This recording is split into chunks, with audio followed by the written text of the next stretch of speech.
Peningkatan gas rumah kaca atau GRK di lapisan atmosfer bumi berpengaruh terhadap peningkatan suhu udara permukaan bumi karena A. Menghambat radiasi bumi, B. Meningkatkan radiasi matahari, C. Menghambat radiasi matahari, D. Meningkatkan radiasi bumi, atau E. Memantulkan radiasi matahari.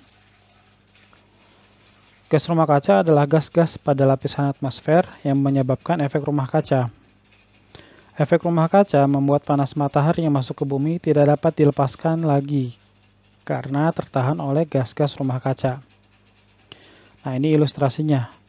Jadi, panas matahari yang masuk ke bumi itu seharusnya sebagian dilepaskan kembali keluar.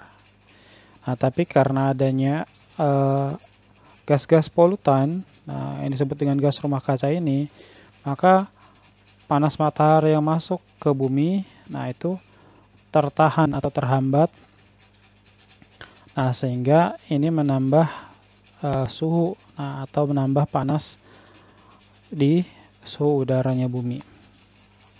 Peningkatan gas rumah kaca dapat membuat suhu udara permukaan bumi semakin meningkat karena menghambat pelepasan panas atau radiasi dari bumi ke luar atmosfer. Jadi di sini jawabannya yang A. Perubahan iklim menimbulkan dampak negatif bagi petani di Indonesia berupa A. Ketidakpastian masa panen, B. Penurunan adaptasi tanaman, C. Kekacauan awal masa tanam, D. Gangguan pertumbuhan tanaman, atau E. Kekacauan pola tanam. Pemanasan global dan perubahan iklim memiliki dampak yang berbeda-beda di setiap tempat. Di daerah kutub, perubahan iklim menyebabkan es mencair. Kemudian di lintang sedang, perubahan iklim menyebabkan berbagai fenomena cuaca ekstrim. Sedangkan di wilayah tropis, dampaknya adalah pergantian musim yang menjadi tidak menentu. Pergantian musim yang tidak menentu ini membuat ketidakpastian masa panen. Kita perlu ingat bahwa umumnya petani baru mendapatkan penghasilan ketika masa panen. Ketidakpastian masa panen akan berdampak negatif bagi petani. Jadi jawabannya yang A. Fenomena hujan orografis di Indonesia menimbulkan perbedaan kondisi iklim yang tegas antar wilayah. A. Dataran rendah dan perbukitan, B. Lereng hadap dan membelakangi laut, C. Pulau besar dan pulau kecil, D. Perbukitan dan pegunungan tinggi, atau E. Gunung api dan pegunungan. Hujan orografis adalah hujan yang terjadi di gunung atau pegunungan pada sisi daerah tangkapan hujan. Untuk lebih mudah memahaminya, perhatikan gambar berikut. Nah, jadi di sini ada gunung dengan sisi sebelah kirinya itu adalah laut. Kemudian sisi sebelah kanannya itu adalah daratan.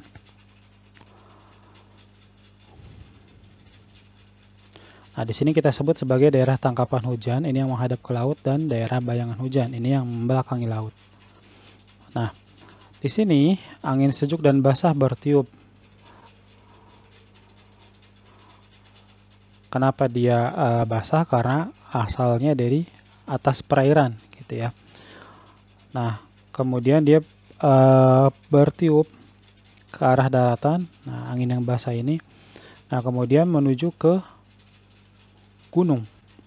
Nah, kita ingat bahwa semakin tinggi tempat, suhunya akan semakin dingin. Nah, maka di sini dia akan turun sebagai hujan. Nah, jadi angin yang basah tadi maksudnya adalah angin yang membawa uap air yang banyak. Nah, karena dia berasal dari perairan. Kemudian dia naik ke atas gunung. Nah, suhu yang dingin membuat dia mengalami kondensasi dan akhirnya turun lagi sebagai hujan, sebagai presipitasi.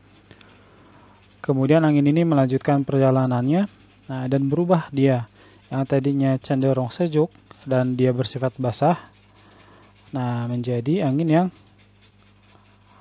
panas dan kering. Nah, ini disebut sebagai angin fon. Jadi peristiwa hujan orografis, sekali lagi kita jelaskan di sini. Peristiwa hujan orografis diawali dari penguapan di laut atau evaporasi yang kemudian berubah menjadi udara yang basah atau uap air dan tertiup angin menuju ke daratan. Semakin dalam ke arah daratan, ketinggiannya semakin bertambah. sehingga suhunya semakin rendah atau semakin dingin.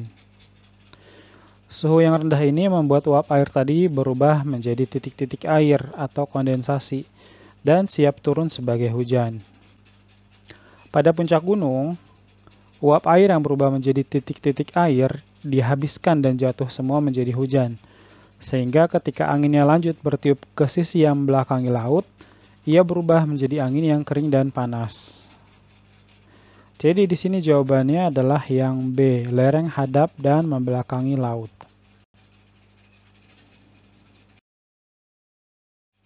Kondisi cuaca yang paling sering menimbulkan gangguan pada aktivitas penerbangan adalah A. Curah hujan dan tekanan udara, B. Suhu udara dan kecepatan angin, C. Suhu udara dan kelembapan udara, D. Kelembapan udara dan curah hujan, atau E. Kecepatan angin dan tekanan udara. Aktivitas penerbangan sangat terpengaruh oleh kondisi cuaca.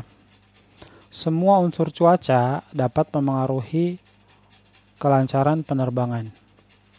Akan tetapi, yang paling sering dan paling mengganggu adalah kondisi hujan, awan cumulonimbus, dan turbulensi. Kondisi hujan akan membuat lepas landas dan pendaratan lebih berisiko karena landasan yang licin. Jadi jawabannya adalah A, curah hujan dan tekanan udara. Nah, tekanan udara ini kaitannya dengan angin, kemudian juga dengan turbulensi. Peningkatan intensitas hujan siklonal sebagai akibat pergerakan udara hangat dengan kadar uap tinggi dipengaruhi oleh faktor A. Kecepatan angin tinggi, B. Suhu air laut rendah, C. Tekanan udara tinggi, D. Suhu air laut tinggi, atau E. Kecepatan angin rendah.